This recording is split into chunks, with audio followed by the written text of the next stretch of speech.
Update. Am I the a-hole for changing my mind about my wife being a stay-at-home mom because she changed the terms?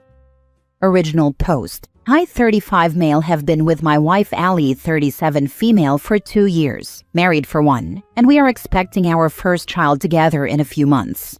I also have 2 children, 8 male and 6 female, from a previous relationship with Alex, 32 female, and we have 50-50 custody. However, Alex travels a lot for work, so we have the kids more than that most of the time, and we get child support from her. Before we got married, Ali and I spoke extensively about what we wanted, and she was adamant about being a stay-at-home mom. I was upfront with her that I was fine with that, we'd be able to afford it, but she would need to be a stay-at-home mom for all of the kids to make it work. She agreed happily. So, as you can probably predict, she sat me down the other day and told me that she wants, at minimum, her first year as a mom to only be a stay-at-home mom to our shared baby.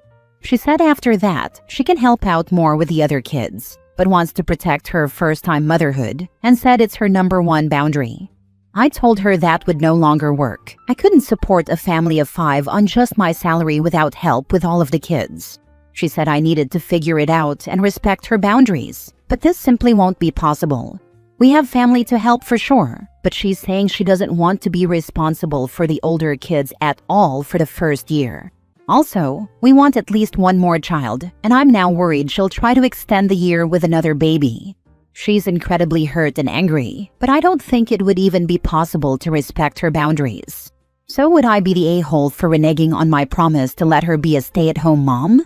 Quick edit. My ex-wife will be keeping the kids for 2 weeks after the birth, and has been able to assure me she won't travel during that first month unless emergencies come up. I am also paying the person I currently have, who picks up, watches, and drops off the kids before and after school, an additional 4 weeks.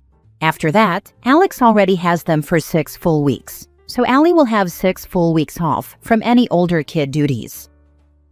Now for the top comments before reading the update. Not the a-hole. Aren't the older 2 in school? So realistically, she would have the entire school day with just her and the baby.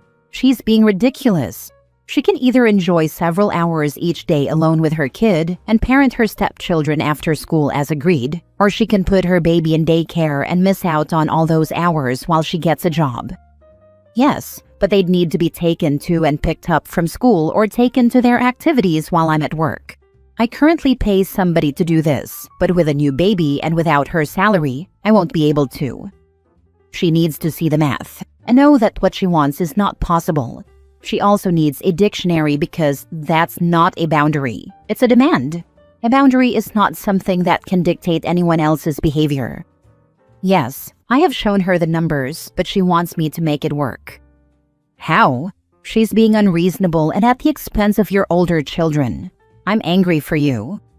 Not the a-hole. Your kids are in school most of the day Monday through Friday, I'd assume. That gives her 9 months to have the days with her baby, and in the evenings and weekends she'll have your help. But I'm more concerned about the dynamic she's setting up. Her baby versus your kids. Your children will feel this dynamic very deeply, if they don't already. She will make them feel like outsiders in their own home. She will make them feel like this baby isn't really their sibling. This has disaster written all over it, and you need to shut this down immediately. You're headed for another divorce, I'm afraid. Her mask has slipped. I agree, and it's so far out of left field. She loves the kids and they love her. She always loves doing things with them and planning activities. I wouldn't have married her if she didn't like them. Now for the update. One quick thing. I've known Ali since freshman year biology. We never dated until a few years ago, but we've always remained friends. I have known her for a long time, and this behavior is also new. She loved being a bonus mom, would be excited for the kids to come over for extra time, and would even ask me to ask my ex if she could have them randomly if she wanted to take a day off and go swimming or to the zoo or something. I've asked her to talk to her doctor about this, and she's yelled at me about it. I have no clue what to do. I talked to Ali and laid everything out. I told her that her demands were out of line and incredibly entitled, and that if she insisted on keeping them, I was no longer comfortable with her quitting her job and would not support it. Further, 2 weeks without my kids was ridiculous, So I told her that if she went into labor during our custody time, my parents would have the older kids when we were in the hospital. But I am no longer comfortable sending my kids away to their moms for 2 weeks. Other families don't normally do that, and I would not either. But for the first 2 months after we have the baby, I would keep paying the nanny and take care of the older kids' needs, which is longer than I had originally agreed. Honestly, it was also more than she'd even originally agreed to, so I thought it was a fair compromise. She lost her mind and flipped out at me, told me that I wasn't respecting her first-time motherhood, WTF, and that she shouldn't have to care for kids I didn't give birth to for the first year of her baby's life. I was honestly over it at this point and done arguing. I told her she needed to check herself and that none of this was new or a surprise. If she didn't want to do it, she shouldn't have agreed to it, and her being a stay-at-home mom was off the table. To be clear, I know I could make it work with just my salary, but it would mean taking the funds I would allocate towards her fun money for things like shopping, self-care, etc. And I'm not comfortable telling an adult dependent on me financially that she couldn't have a choice for fun money. I showed her the budget, which backfired because she said that I didn't need to defund her fun money and gave me a few solutions, which were: take the older kids out of private school and ask my ex to give us that money in child support instead. Stop putting money into my older kids' college fund. Sell my boat. Those were her solutions, none of which had her sacrificing anything, only me and or my kids. And the first one was so unreasonable. I could only imagine how that conversation with my ex would go. She'd laugh me out of the country, LOL. I told Allie all of that was unreasonable and a non-starter, and honestly, it just made me see where her priorities are. So yeah, I told her that if she couldn't agree to common sense compromises, I could no longer trust her to be a stay-at-home mom to our older kids. There was zero daylight in how much I cared about my older kids versus our shared baby, and I had to protect them both equally. The fact that she thought it was reasonable to stop saving for my older kids' college while still giving her money for Botox and highlights showed me where her priorities would lie if she no longer brought in income. I said I was no longer comfortable with her quitting her job, and that since my work has not free but heavily reduced daycare on site, that would be the best option for our family after her FMLA leave. She doesn't get paid maternity leave, just unpaid up to 3 months, which will be fine. She's devastated and being cold towards me, but surprisingly not my kids, which is good. I don't want to kill her dreams of being a stay-at-home mom, but I can't work with someone who refuses to be reasonable. We discussed it with our therapist last week, who wasn't exactly on my side obviously, but was trying to point out the unfairness, and she just keeps saying she needs me to prioritize her needs and boundaries. The therapist even tried explaining that these are not boundaries, but she's not listening. So in summary, I tried reasoning with my wife.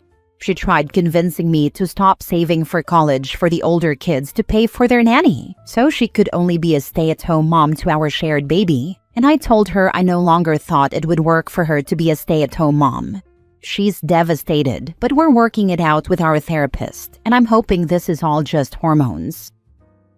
Please go see a lawyer and figure out how to protect yourself, and maybe move other college funds into a trust so they can't be touched, etc. She is going to stay home with the baby no matter what, and will start rejecting your bio kids when she doesn't get her way. My kids' college and savings are in trusts. We had a prenup as well, so I'm not too worried about that. I'd divorce her before she can reasonably argue in court that you have to pay inflated child support and alimony.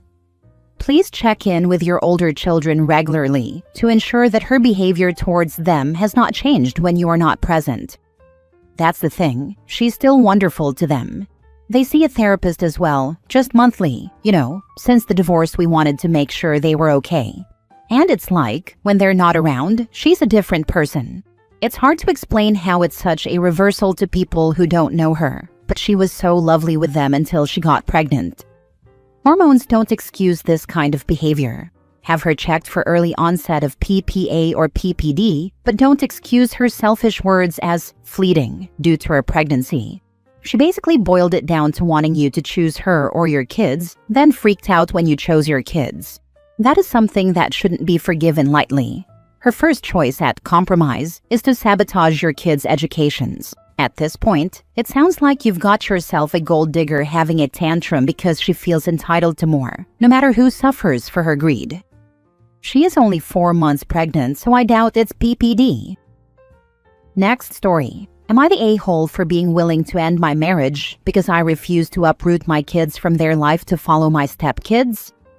My wife and I have been together for 4 years, married for almost 2. We both have kids. My daughter is 11 and my son is 9. We lost their mom when they were younger.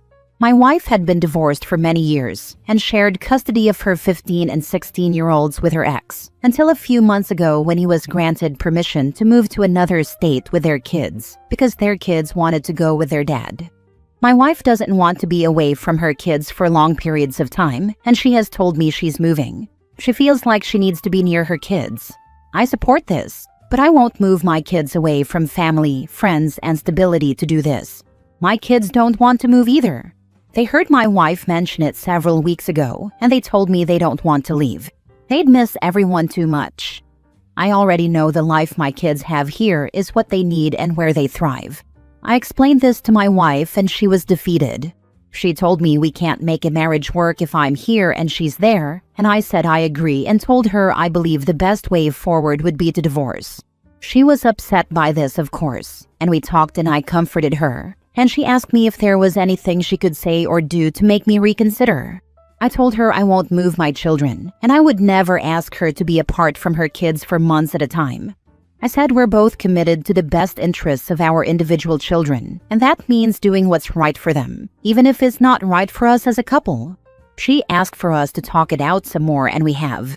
We've talked about it extensively, but all the while she has been making arrangements for a place where her ex and kids now live and a new job. I think she believed I would change my mind the more we discussed everything, but I have not, and now she's angry that I would rather our marriage end than move so we can all be together as a family. But I know this is not what's best for my kids. Am I the a-hole? Now for the comments. Not the a-hole. You're putting your kids' stability first, and that's exactly what a parent should do. It sucks for your marriage, but forcing them to move away from their entire support system would be unfair. Your wife is doing what she feels she has to for her kids, and you're doing the same for yours. It's heartbreaking, but sometimes love isn't enough when kids are involved. Maybe when your kids are grown and off to college, then you might revisit the living arrangements. But for now, you are doing what's best for your kids. I applaud you for doing what is best for them. Not the a-hole. You're putting your children first, as you should. Why is she getting angry at you? While she did the right thing by putting her children first, she's the one that broke the family dynamic. She's the one who had already put the wheels in motion to move. She just thought you'd follow after her and is angry because you didn't bow to her demands. That's not thinking as a family. I think she's angry that I'm sticking to what we both always said when we started our relationship. Just like she's putting her kids first, I'm doing the same, and I think the reality of that is frustrating her, when I in theory have more flexibility than she does. But what matters most to me is, would it be good for my kids? And the answer is no. This move would not be good for them. Last story. Am I the a-hole for wanting to divorce my wife for enabling my son to harass one of his classmates? I am 38 male, and my wife, 38 female, have been together for 18 years and married for 13. My wife has always been this sweet woman with a very strong sense of justice. She always expressed her disdain towards people who treated others like dirt. We had a son 16 who we raised to treat people with respect and align with our morals, and he had always been such a sweet kid. Well, that was until we found out he was downright tormenting this kid in his class for months. My son and a group of his friends were bullying this boy for coming from a low-income background and not having real parents. He was being raised by his grandmother. They took any of the very little money he had or was given, as well as any treasured items of his regardless of the expense. They physically harmed him when he didn't want to give them money or had no money to give. We found this out by getting a call from our son's school one day, and they called us in. They informed us of everything. I didn't want to believe it. My son, who I knew, would have never done this. Nevertheless, when I asked my son, he confessed to everything. He looked guilty, but he looked as guilty as you would be for accidentally stepping on someone's shoe. My wife also looked upset at him, but once again, like it was something small. When we saw the boy who my son was hurting, he was covered in cuts and bruises, and I couldn't believe my son had done this to another boy. His grandmother also looked like she had been crying for hours. I felt horrible. My son got suspended for 3 weeks out of school, and charges will most likely be pressed. I genuinely don't know how to process this, or fathom what I've done to raise such a cruel kid. I immediately grounded him from everything, including devices, going outside without supervision, and did many other things, but I feel like it wasn't enough punishment for him. I'm nauseated by the thought of everything he's done, and I feel like he deserves more ramifications, but I don't know what else I could possibly do. My wife, however, seemed to immediately get over it. In fact, she told me I was too harsh. She just gave him a slap on the wrist and downplayed it like they were 5-year-olds at a playground who called each other stupid names but would easily get over it. This young boy my son and his friends tortured will probably have to deal with his trauma for years or even for life, and you're treating it like it's a silly altercation? She also told me something along the lines of, "Boys will be boys. You should know this.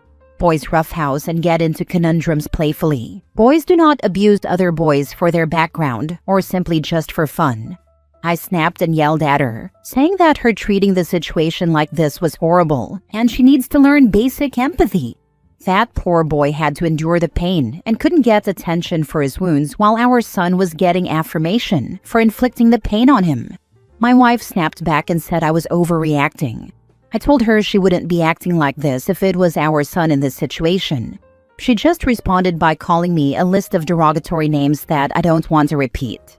I feel like she's not the same person after this. Neither my son nor wife will talk to me unless I apologize to them, which is what my wife said. I don't know what I could possibly apologize for. I don't know why she's making me apologize to them when she's made no effort to have our son apologize to the boy he's been hurting for months. My wife has also been very passive-aggressive, and yesterday she left to stay at a friend's house with our son. My son has also just not been talking to me at all, convinced he was in the right. I want to divorce her. I'm disgusted by her actions of allowing this indirectly, and I'm even more repulsed by my son for doing this to another human being. Maybe I am overreacting or being an irrational a-hole. Maybe a divorce is too harsh, but I'll never be able to see her as the same person after this. I don't want to be with someone who treats abuse like it's just a small shenanigan, especially when she's been so adamant on having people like my son get a punishment twice as painful as the victim endured. I don't know what to do with my son. I don't know what to do with myself. Am I the a-hole? Is it possible I can just talk this through with them and get over it? Or am I just being irrational for wanting divorce?